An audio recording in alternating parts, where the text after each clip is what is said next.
Imagine a world without symphonies, no grand orchestras, no sweeping melodies, no dramatic crescendos that send shivers down your spine. This was the world before Haydn. Franz Joseph Haydn, born in a small Austrian village, reshaped the musical landscape forever. He is known as the father of the symphony, a title well deserved for his immense contribution to this musical form. Haydn's impact extends beyond the symphony. He was a master of the string quartet, crafting intricate and emotionally resonant pieces for this intimate ensemble. His prolific output includes concertos, operas, and sonatas, each bearing his unique blend of elegance and wit. His music, often characterized by its cheerfulness and optimism, reflects the spirit of the Enlightenment era he lived in. But Haydn's story is not just about musical notes on a page. It's about a life dedicated to his craft. A life that saw him rise from humble beginnings to become one of the most celebrated composers of his time. It's a story of innovation, pushing the boundaries of musical form and structure, and it's a story of influence, shaping the course of classical music for generations to come. This is the story of Franz Joseph Haydn, the man who gave us the symphony and so much more.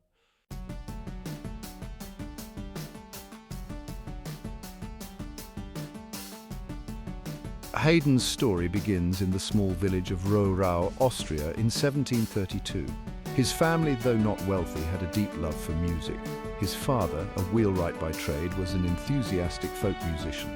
Young Franz Joseph grew up surrounded by music, his early years filled with the sounds of his father's singing and the strumming of the harp. Even as a young boy, Haydn's musical talent was undeniable. His beautiful voice caught the attention of a distant relative, Johann Matthias Frank, the schoolmaster and choirmaster in the nearby town of Hainburg. Recognizing Haydn's potential, Frank offered to take him under his wing, providing him with musical training and an education. At the tender age of 8, Haydn left the comfort of his family and moved to Hainburg. Life with Frank was strict and demanding. Haydn received rigorous training in singing, violin and keyboard instruments. Despite the challenges, his love for music flourished. He learned quickly, his talent blossoming under Frank's tutelage. This period in Hamburg laid the foundation for Haydn's future success. It instilled in him discipline, a strong work ethic, and a deep understanding of musical fundamentals. Little did he know that these early experiences would shape him into the musical giant he would become.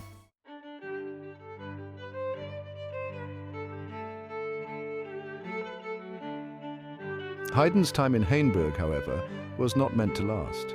By the time he was 10 years old, his voice began to change, as is typical for boys his age. This marked the end of his singing career as a choir boy. Frank, no longer needing a soprano, dismissed Haydn from his care. Finding himself alone and without support in Vienna, Haydn faced a difficult period in his life. He took on odd jobs to survive, playing his violin on the streets for spare change.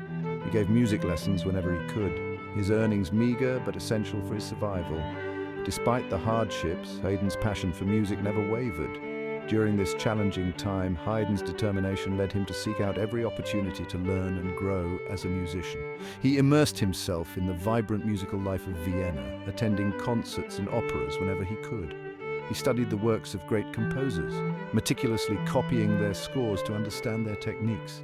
He even managed to take a few lessons from the renowned Italian composer and singing teacher Nicola Porpora, though often in exchange for menial tasks rather than payment. These years of struggle and self-reliance proved to be invaluable for Haydn's development. They fostered his innate musicality, honed his skills as a composer, and instilled in him a deep appreciation for hard work and perseverance. Unknowingly, fate had set the stage for his remarkable rise to fame.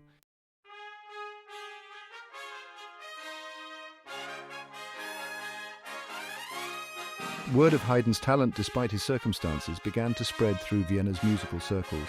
He secured a position as a valet and accompanist for the Italian composer Nicola Porpora. While the role was demanding, it provided Haydn with invaluable experience. He learned the art of composition firsthand, observing Porpora's process and absorbing his vast musical knowledge. As Haydn's reputation grew, so did his opportunities. He began to receive commissions for compositions, initially writing divertimentos and serenades for private performances.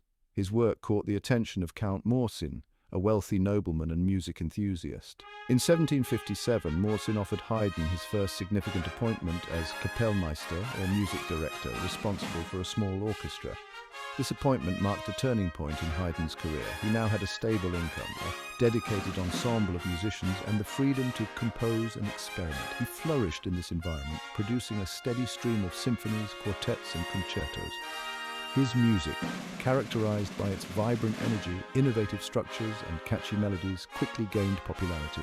The boy who had once sung for his supper had blossomed into a respected composer.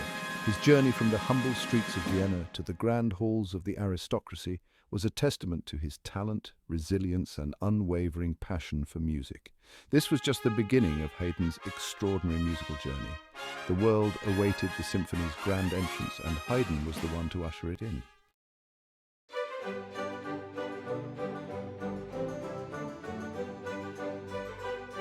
Haydn's time with Count Morzin, though fruitful, proved to be short-lived.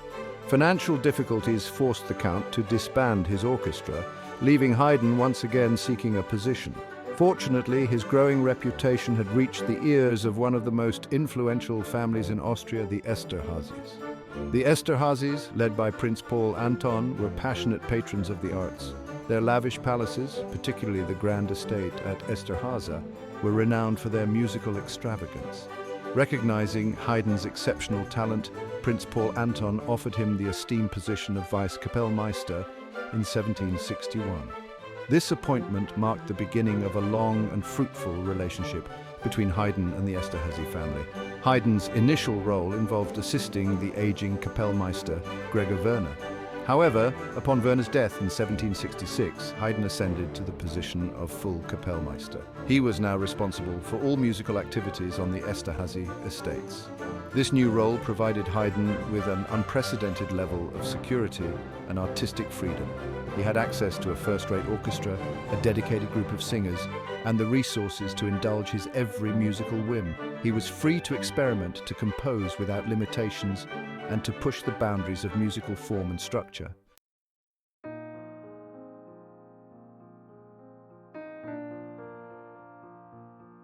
Life at the Esterházy court was a world unto itself. The family's main residence, Esterháza, was a magnificent palace, often referred to as the Hungarian Versailles. It boasted a grand concert hall, an opera house, and numerous other spaces designed for musical performance. The palace was a hub of cultural activity, hosting a constant stream of distinguished guests and visiting dignitaries. Haydn's role extended far beyond composing. He was responsible for rehearsing and conducting the orchestra, composing operas and other theatrical works, and overseeing the musical education of the Esterházy children. His days were long and demanding, but he approached his duties with characteristic enthusiasm and dedication. Despite the demands, Haydn thrived in this environment. He formed close relationships with the musicians under his direction, fostering a spirit of camaraderie and mutual respect. He relished the opportunity to experiment with new sounds and textures, often composing pieces specifically tailored to the strengths of his individual players. The isolation of Esterháza, far from the bustling musical centers of Vienna and Paris, proved to be a blessing in disguise. It allowed Haydn to work without distractions, to hone his craft, and to develop his own unique musical voice.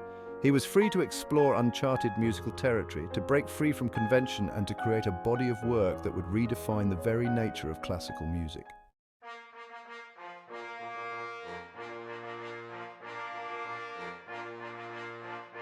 It was during his tenure with the Esterházys that Haydn truly came into his own as a composer. He poured his energy into composing, producing a staggering output of symphonies, string quartets, concertos, and operas.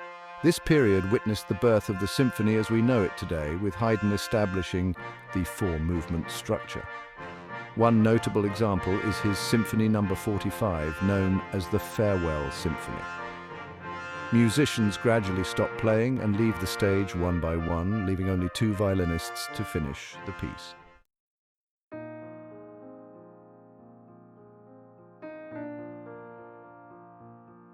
Beyond the symphony, exploring other genres. While Haydn's symphonies were undoubtedly his most significant contribution to the world of music, his creative output extended far beyond this single genre. He was equally adept at composing for smaller ensembles, particularly the string quartet, a form he helped to elevate to new heights of sophistication and expressiveness. Haydn's string quartets, often referred to as the conversations of his musical output, are characterized by their intricate interplay between the four instruments. He treated each voice as an equal partner in a musical dialogue, creating textures that were both rich and transparent. His quartets are filled with moments of playful wit, profound emotion, and breathtaking beauty. In addition to symphonies and quartets, Haydn composed a wealth of other works, including concertos for various instruments, sonatas for keyboard and violin, and over a dozen operas. His operas, though not as widely performed today as those of Mozart or Rossini, are nonetheless fine examples of the genre, full of dramatic flair, memorable melodies, and insightful characterizations. Haydn's versatility as a composer is a testament to his deep understanding of musical form and his ability to adapt his style to suit different instruments and ensembles. He was a true master of his craft, equally at home writing for a full orchestra or a single instrument.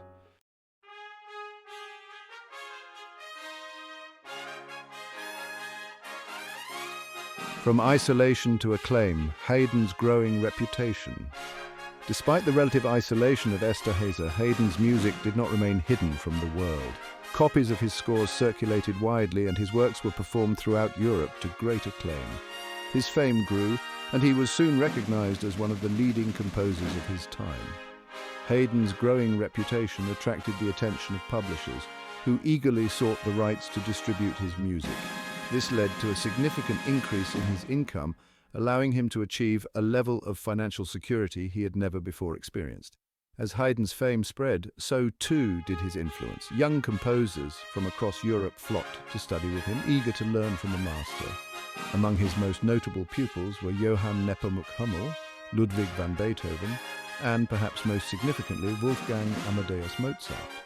The relationship between Haydn and Mozart would prove to be one of the most important and fruitful in the history of music. The two composers, though separated in age by nearly a quarter century, formed a deep bond of friendship and mutual admiration. They influenced each other profoundly, each pushing the other to new creative heights. However, Haydn's story does not end here. The final chapters of his life would bring new challenges, new triumphs, and a final burst of creative energy that would cement his legacy as one of the greatest musical geniuses of all time.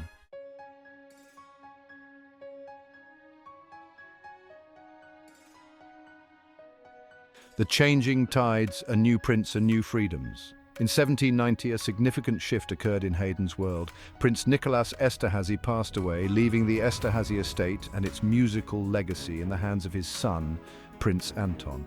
Unlike his father, Anton had little interest in maintaining a grand musical establishment. He promptly dismissed most of the orchestra and drastically reduced Haydn's duties. While Haydn retained his title and a generous pension, the sudden change was dramatic.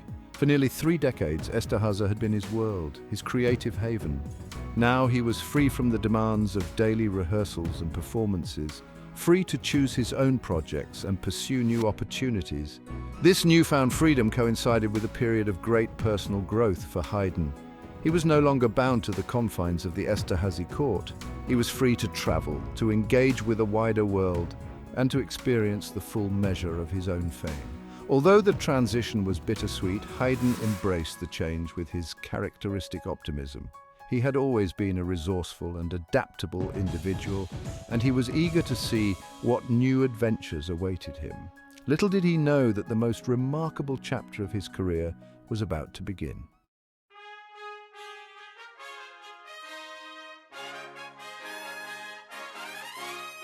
Embracing new opportunities, Haydn ventures out. With his newfound freedom, Haydn received numerous invitations from across Europe. Composers sought his guidance, orchestras clamored to perform his works, and audiences yearned to hear the Maestro himself conduct. Among these invitations was one that particularly piqued his interest, a proposal from Johann Peter Salomon, a German-born violinist and impresario living in London. Salomon was renowned for organizing successful concert series in London, featuring some of the most prominent musicians of the day. He recognized Haydn's immense popularity and saw an opportunity to capitalize on the composer's newfound availability. Salomon offered Haydn a lucrative contract to compose and conduct a series of new symphonies for the London audiences. Intrigued by the prospect of presenting his music to a new and enthusiastic audience, Haydn accepted Salomon's offer. In December 1790, at the age of 58, Haydn embarked on his first journey to London. The trip marked a turning point in his life, exposing him to new cultures, new musical ideas, and a level of adulation he had never before experienced. London welcomed Haydn with open arms. He was feted by the aristocracy, sought after by publishers, and celebrated by the general public.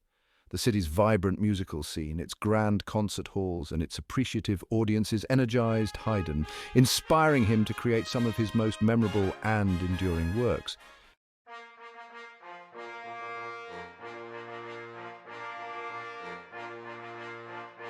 The London Symphonies, a triumphant debut. Haydn's first London concert in 1791 was an unprecedented success. The hall was packed with an eager audience. The orchestra performed under Haydn's direction with precision and passion. The highlight was the premiere of Symphony No. 92, the Oxford Symphony. Haydn received a standing ovation, solidifying his reputation.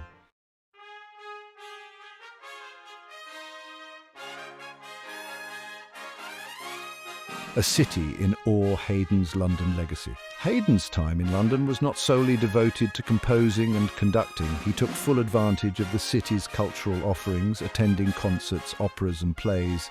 He met with prominent intellectuals and artists, engaging in lively discussions about music, art and philosophy. The Royal Society, recognizing Haydn's significant contributions to the world of music, bestowed upon him an honorary doctorate from Oxford University. This honour, rarely given to musicians at the time, is a testament to the high esteem in which Haydn was held by the intellectual elite of British society. Haydn's impact on London's musical landscape was profound. His symphonies became instant classics, performed repeatedly to sold-out audiences. His influence on younger composers was undeniable, inspiring a new generation of English musicians to embrace the symphonic form and to explore new expressive possibilities. The composer's personal charm, his wit, and his genuine humility further endeared him to the London public. He became a beloved figure in the city, his name synonymous with musical excellence and innovation. Even today, Haydn's legacy continues to resonate in London, his music celebrated in concert halls, and his influence felt in the vibrant classical music scene.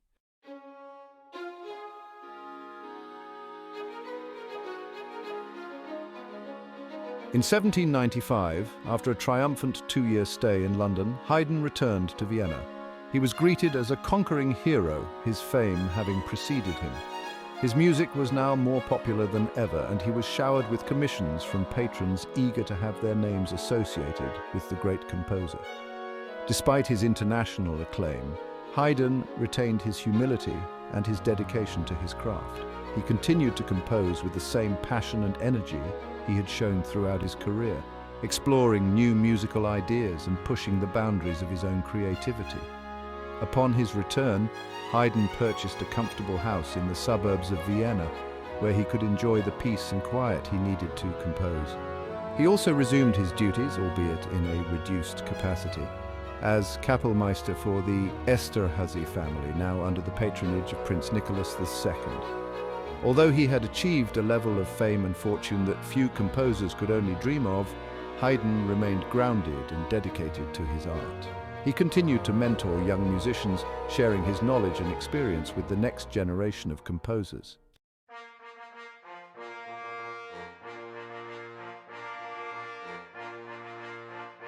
During his final years, Haydn composed two large-scale oratorios that would secure his place among the pantheon of musical giants, the Creation and the Seasons.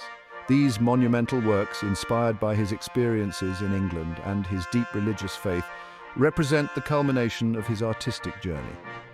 The Creation, premiered in 1798, is a majestic retelling of the biblical creation story. The work showcases Haydn's mastery of choral writing, his ability to evoke awe and wonder through music, and his profound understanding of the human spirit. The Seasons, completed in 1801, is a celebration of the natural world and the cycle of life. Inspired by James Thomson's poem of the same name, the oratorio is a testament to Haydn's love of nature and his ability to capture its beauty and grandeur in music. These late masterpieces cemented Haydn's reputation as a composer of unparalleled genius and vision. They are works of profound depth and emotional resonance, transcending the boundaries of time and culture to speak directly to the human soul.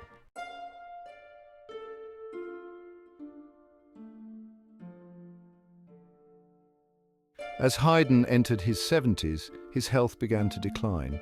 He composed less frequently, his energy no longer what it once was. However, his mind remained sharp, and he continued to take an active interest in the world of music.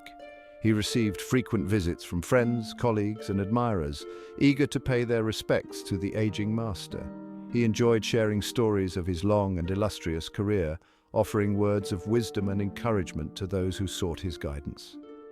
On May 31, 1809, as Napoleon's troops bombarded Vienna, Franz Joseph Haydn breathed his last. He was 77 years old. The world mourned the loss of a musical giant, a man who had not only shaped the course of classical music, but had also touched countless lives with his genius and his humanity. Haydn's legacy, however, lived on. His music continued to be performed and cherished throughout the world, inspiring generations of musicians and listeners alike. His influence on the development of the symphony, the string quartet, and Western classical music as a whole remains immeasurable.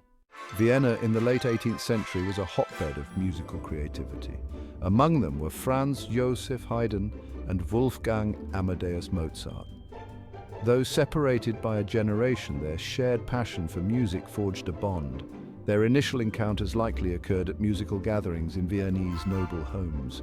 Mozart recognized in Haydn a kindred spirit, a master craftsman. Haydn was struck by Mozart's precocious talent and audacious experimentation. Despite their differences, they found common ground in their love for music. The influence of Haydn and Mozart on each other's music is undeniable. Haydn provided Mozart with a solid grounding in counterpoint and thematic development. Mozart injected Haydn's music with youthful exuberance and dramatic flair. Their relationship was a true artistic partnership, a dialogue between equals. They dedicated works to each other and championed each other's careers. When Mozart died, Haydn was devastated, remarking, "The world will not see such a talent again for 100 years."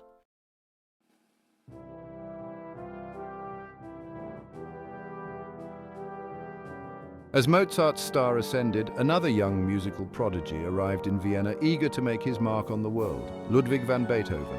Beethoven, a brash and ambitious young man from Bonn, Germany, had studied briefly with Haydn in his youth, but their relationship would evolve into a complex mix of respect, frustration, and ultimately, mutual influence. Beethoven, unlike Mozart, was not content to simply follow in the footsteps of his predecessors. He sought to forge his own path, to break free from the conventions of the classical era and usher in a new era of romantic expression. He challenged Haydn's more restrained and elegant style, injecting his music with a raw emotional power and a sense of dramatic intensity that foreshadowed the romantic era to come. Haydn, ever the astute observer of musical talent, recognized Beethoven's genius early on. He saw in him a force of nature, a composer whose music would shake the foundations of the musical establishment. However, he also sensed a rebellious spirit in Beethoven, a refusal to conform to the rules and conventions that had governed music for generations. Their relationship as teacher and student was fraught with tension. Beethoven, always impatient and demanding, chafed under Haydn's more traditional teaching methods. He found Haydn's criticisms of his work frustrating and often ignored his advice. Haydn, in turn, was sometimes bewildered by Beethoven's unconventional ideas and his unwillingness to adhere to established forms. Despite their differences, a grudging respect existed between the two composers. Haydn understood Beethoven's rebellious spirit was part of his genius. Beethoven never forgot the debt he owed to Haydn. He studied Haydn's scores diligently. Their relationship, though complex, proved beneficial to both composers. Haydn's influence is seen in Beethoven's early works. The story of Haydn, Mozart, and Beethoven is a testament to the power of artistic influence.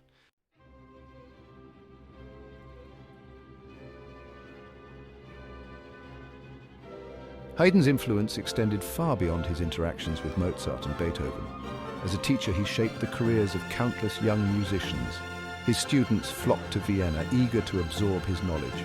Notable pupils included Johann Nepomuk Hummel and Carl Maria von Weber, who established the Romantic style in German opera. Haydn's teaching methods blended traditional rigor with encouragement of individual expression. He emphasized counterpoint, harmony, and form while encouraging unique voices. He instilled a deep respect for composition and a commitment to excellence. Music was a means of expressing the full range of human emotions. Haydn's legacy as a teacher is as significant as his legacy as a composer. As Haydn entered his final years, he was acutely aware of his place in music history. He had seen his music celebrated throughout Europe, synonymous with musical genius. Yet despite his fame, Haydn remained humble and continued to compose. He took pride in his students' achievements, seeing them as his legacy. In his final years, Haydn became a revered figure, a living legend of the classical era.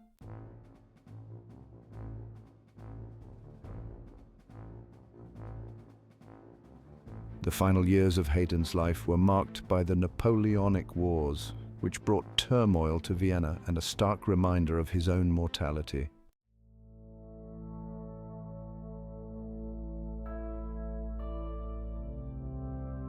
Despite the Napoleonic occupation, Haydn continued to compose, finding solace in music and leaving behind a legacy of resilience and inspiration.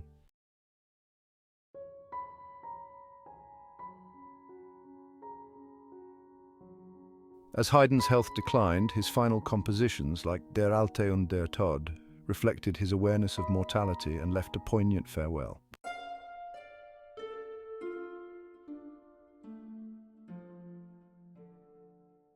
On May 31, 1809, Vienna mourned the loss of Haydn, whose funeral was a grand affair, reflecting his immense impact on the musical world.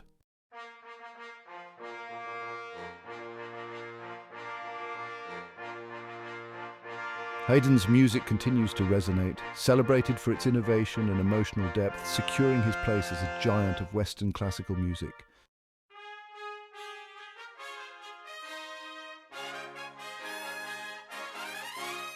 Haydn's journey from humble beginnings to musical greatness is a testament to the transformative power of music and his relentless pursuit of innovation.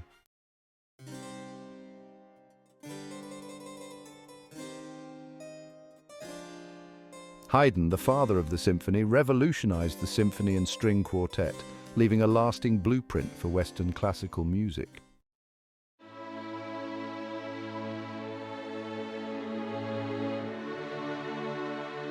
Haydn's music, filled with warmth and a deep understanding of the human experience, continues to connect with listeners on a personal level.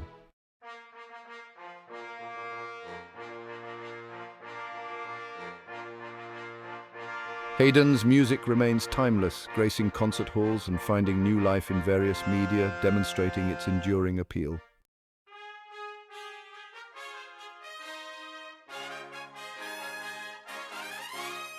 Haydn's influence echoes through the works of countless composers, reminding us of the timeless pursuit of beauty and truth in art.